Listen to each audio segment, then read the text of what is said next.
There was a strange noise coming from downstairs. Dap thump, dap thump, feet resounding against the wooden floor. But why did they sound so uneven? It might have been a strange waking nightmare. I'd been having trouble sleeping lately. When Mom called the next morning, I didn't mention the sounds, or the headaches, or the nausea. "Are you sure you're feeling okay?" she asked. "Maybe I should come home early." "No, I'm fine, trust me." She was always so overprotective. That night, the noise kicked up again as something boomed up the staircase. Dap thump, dap thump. My limbs froze. I sat perfectly still and listened carefully. The house was ghost quiet. It was probably just a fever dream. Sleep came in short bursts. One day drifted into the next. The courage to leave my room only came when it was bright outside. Each time I stood up, my stomach churned like it was on a roller coaster, and I couldn't shake the feeling like hidden eyes were crawling all over my skin. The footsteps thudded again, faster than before. Dap thump, dap thump. They made their way through the upstairs hall. Dap thump, dap thump, and stopped right outside my bedroom. A floorboard creaked. My eyes bulged out of their sockets as four tiny appendages reached under the door. A child's fingers. A scrap of paper slid into the room. Then the dap thump sound moved down the hall. I leaned over the edge of the bed. In front of me was a note. It said, "You aren't safe." Just a fever dream. If Mom knew what was happening, she'd race straight home, so I kept lying whenever she called. "Everything's fine. I just need a rest." Dap thump, dap thump. Another scrap of paper slid into the room. This one had a crayon drawing of a monster clutching a knife. There were words scribbled beneath it. "Pig man is coming." Imaginary spiders scurried across my back, sending a shiver along my spine. What was a pig man? My nightmares became plagued with flashing images of terrible snouts and hooved feet. In one, a group of ferocious hogs chewed at my stomach lining while I lay on an oak table. The shiny red apple lodged in my throat stifled my screams. When I woke up, the pillow was soaked with sweat. Fever dreams. When I next heard the sound, it was dashing up and down the hall. Dap thump, dap thump. It moved through the house, opening and closing drawers. Dap thump, dap thump. The sound disappeared into my parents' bedroom, producing a thudding echo. Then, stillness. I went back to sleep. The following morning, there was a photo album on my parents' bed, opened at a picture of two children. There was a baby, who I recognized, and a girl who I didn't. She looked strangely familiar. "Do I have a sister?" I asked my mom, staring at the photo. She paused for a moment as if confused by the question. "What?" "Do I have a sister?" I repeated. "You know you don't." "But did I ever have one?" She said nothing. I spoke in an assertive tone. "Did I ever have a sister? Answer me." "You're delirious. Your father and I are going to catch the next flight home." I got Dad's shotgun from the tool shed. Would it hurt a ghost? Probably not, but having it made me feel safe. Dap thump, dap thump.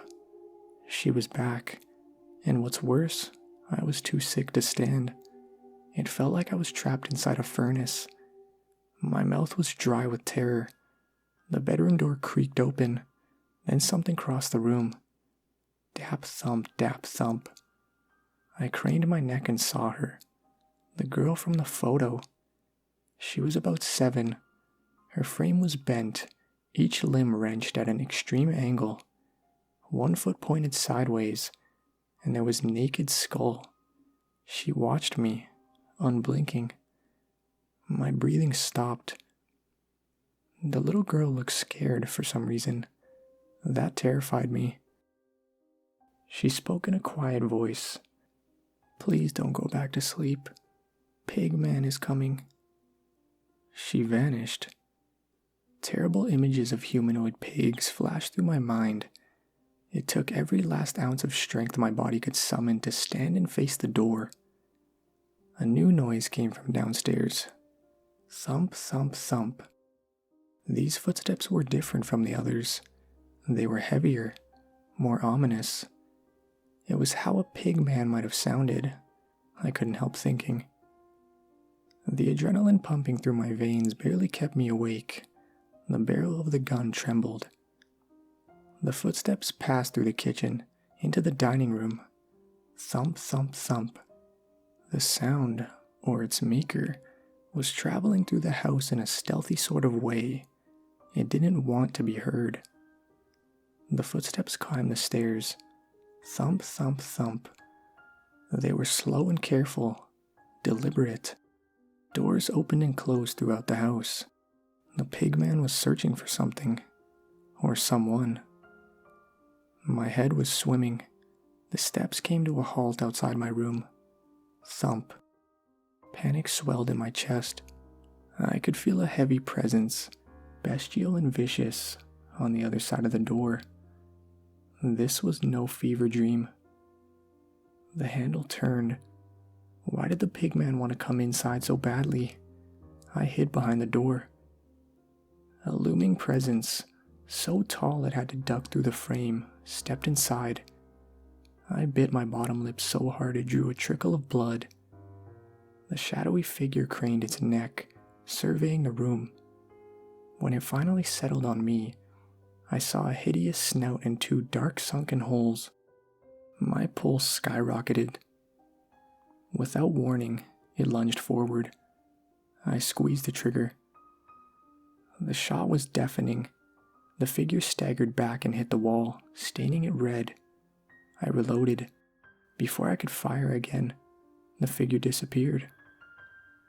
A trail of thick, dark blood receded down the hall and around the corner. I heard the pigman tumble down the stairs, grunting all the way.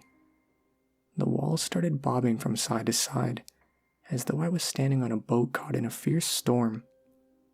The last thing I remember is a light bulb swirling above my head. When I woke up, a paramedic was hunched over me. 2 police officers were standing behind him. The neighbors had heard the gunshots and called the authorities. They found a man wearing a rubber pig's mask crawling through the backyard. He was later identified as the one responsible for a series of fatal home invasions. I told the police what happened, leaving out the part about the girl. They said I was lucky to be alive. When my parents got home, they made a huge fuss, of course. Mom insisted I stay in bed and checked my temperature 50 times a day. Eventually, I worked up the nerve to ask her again whether I had a sister or not. "Why would you think that?" she asked. I told her about the photo of me as a baby and the girl I didn't recognize. She clutched her chest. "The truth is, you had a sister. Her name was Abby. She died in a car accident when you were less than a year old. We were waiting for the right moment to..." Her voice trailed off. We cried and hugged. Later that night, after both my parents had gone to sleep, I heard the footsteps one final time. Dap thump, dap thump. Another scrap of paper slid underneath the door. This one was a crayon drawing of me holding hands with a little girl like the one in the photo. Hovering above us was a purple heart. When I woke up the next morning, my fever broke.